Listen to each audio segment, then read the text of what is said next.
Elhamdülillahi Rabbil alemin ve salatu ve selamu ala Resulihi Muhammedin ve ala alihi ve ashabihi ecmain.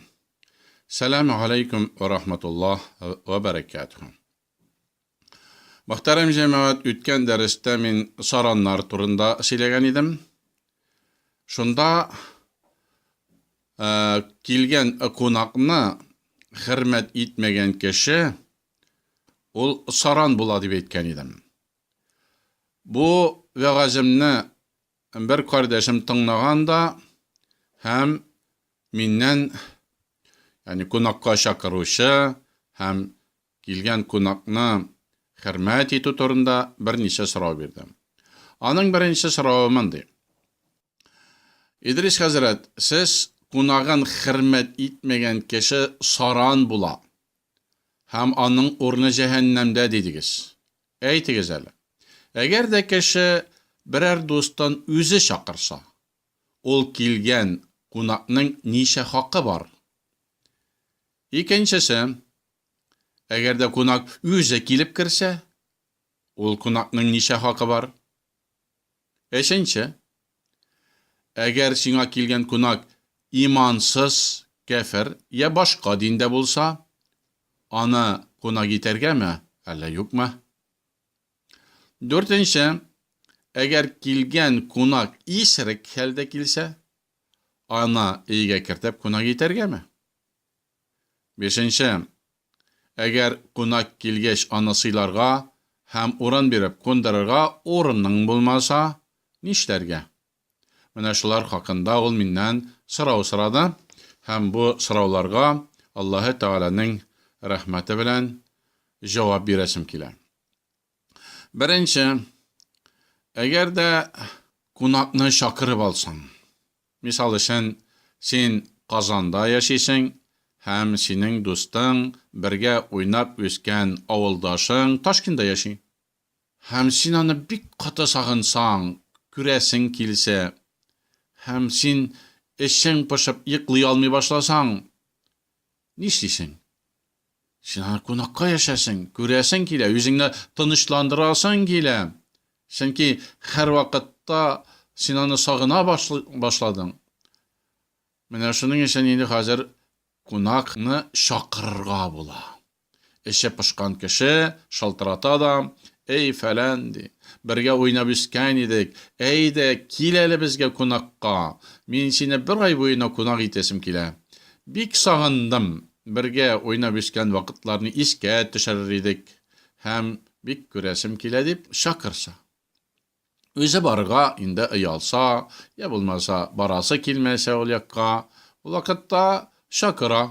Elbette indi kilgen konak, ol nişlerge tiyiş, ol konakka şakırga iştin, ol her vakitta küngelle, anarga rehet bulurga tiyiş.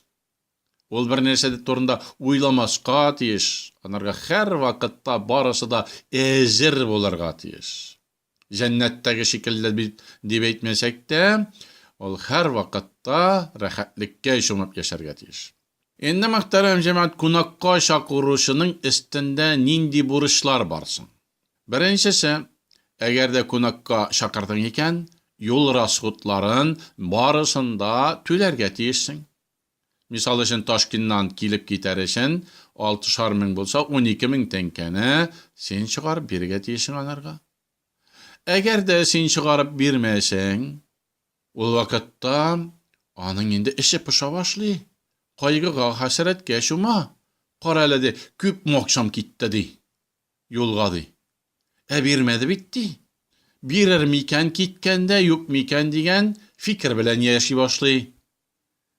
Eğer de indi bütün ney birmese, o vakitta ol bütün ney aşık gelip getirse mümkün. İkincisi, kilgen konakны muhterem cemaat, iyindegi en yakşı bölmede sen ana konak etirge tiyişsin. Anarga en yakşı ornыңны berge tiyişsin. Yımşak, жылы, eybet ornыңны.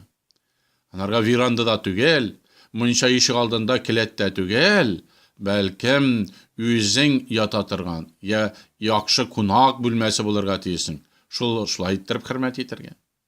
Әгәр дә син әйтсәң, безнең өйдә урын юк, менә гостиницага бар да кун дисәң, моның тагын ачуы киләчәк. Кара әле, акчасын да түләми гостиницада яшәде. Үзенең өендә урын да бирмәде. Нәрсәгә соң мин монда килдем дип ачуы килә аның.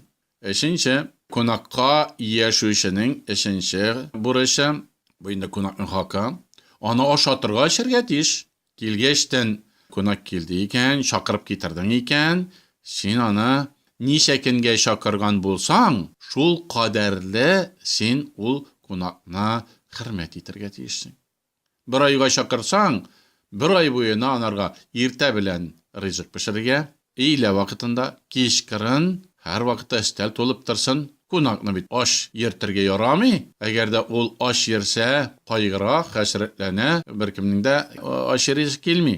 Аннан соң өстәл өстендә гадәттәгечә генә түгел инде, тәмлеләр дә булырга тиеш. Шәкшәке дә, бәлеше дә, балы да, майы да, кунакныкы шикелле булсын инде. Каты-кытылар гына булмасын. Әгәр дә каты-кытылар гына булса, кунакның ачуы килә һәм тизрәк китәсе килә. Дүртенче, кунак килде икән, ул синең өстеңдә ширләде икән, син аны дәваларга тиешсең. Әгәр дә операция кирәк икән, хәтта операция акчаларын да түләргә тиешсең. Анарга бер нинди дә зарар килмәсен. Бишенчесе, кунакны чакырып китерсәң, син анарга бүләк бирергә дә тиешсең. Пәйгамбәрбез саллаллаһу алейхи ва сәллям әйтә: "Тәһәду тәһәббу" ди. Бер-берегезгә бүләк биришегез ди. Кемгә соң бүләкне бирергә? Америкадагы кешегәме? Әллә килгән кунагыңамы? Америкадагыларны, Австралиядагыларны без белмибез. Аларга бүләк бирелешен анда бармыйбыз да, йөрмибез дә. Кемгә бирергә? Туганнарыңа, якыннарыңа, бигрәк тә инде килгән кунакка. Тәһәду тәһәббу. Әгәр кунакка бирмәсәң бер нәрсәдән, ул вакытта инде кунак үзе синнән алырга хакы бар. Яшарырга хакы бар. Каясың синең бүләгең дип, Пәйгамбәрбез әйтә, бүләк бирәшегез ди. Сезнең арагызда ди, дуслык, татулык артыр ди. Менә шулай итеп, мөхтәрәм җәмәгать, кунакны хөрмәт итәбез. Әгәр дә инде аның Ташкентта балалары да булса, һәм эше дә вагыйфрак булса, ул мәсәлән кибеттә эшләсә, кибетен бикләсә, 30 көн буена бит акча керми. Син чакырып китереп, күңелеңне юатасың да юатуын. Ләкин аның хәле ничек? Балалары аш яланга йөрсә, кеше малын урлап ашый башласа, милиция кулына эләксә, кем виноват? Чакырып китерүче виноват. Кунакны чакырасың икән, күңелеңне тынычландырырга телисең икән, мөхтәрәм җәмәгать, буларны барысында күз алларга кирәк. Аннары соң менә шәһәрләрдә бит инде берсен-берсе кунакка яшә. Хәзер шәһәрләр дә зур. Мәсәлән, Шалладан Казанга барганчы 200 километр. Я булмаса Мәскәүнең бер кырыеннан икенче кырыена 100 километр. 100 километр машина белән барып, 100 километр кайтырга бит. Анда күпме бензин кирәк тә, күпме вакыт кирәк. Майлап, җайлап җибәрсәң, бу тагын да яхшырак була инде. Күңеле күтәрелеп китә. Кунакка яшкәчтән, мөхтәрәм җәмәгать, кунакның күңеле һәр вакытта күтәренке булырга тиеш. Ай, яхшы кунак иттем. Билет бәйләрендә түләде. 12 мең генә тигел 20 мең иттереп бирде. Хаманнарысың балаларым да рәхәтләнеп мин кунак булганда яшәсеннәр дип, балаларыма да бүләкләр бирде, акчаларын бирде. Җибәрдек. Шут аркылы алдылар, рәхәтләнеп яшәделәр. Алар турында да уйламасын кунак.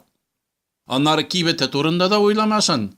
Кибетем хәзер бикле бит инде. Минем дәрәҗәм төшә, йөрми башларлар. Анарга да кибетенә дә бер 30 мең бирсә.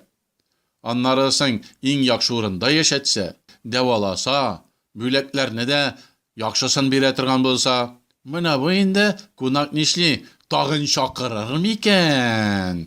Әллә юк микән? Эх, чакырса иде дип, тагын килергә аның теләге туа.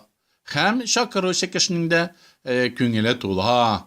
Рәхәтлеге арта, чөнки бергә уйнап үскәннәр, дусларча яшәгәннәр, һәм аның да күңеле тула торган була. Инде мәсәлән, икенче сорауга күчсәк, буларын инде икенче дәрескә җиләрмен, чөнки хәзер кешеләр күп тыңларга яратмыйлар, шуның өчен шунарга күрә монсын туктатабыз. икенче дәрескә калганнарын иншалла сөйләп бетергә тырышырмын насип булса. Вассаламу алейкум ва рахматуллаһи ва баракатуһ.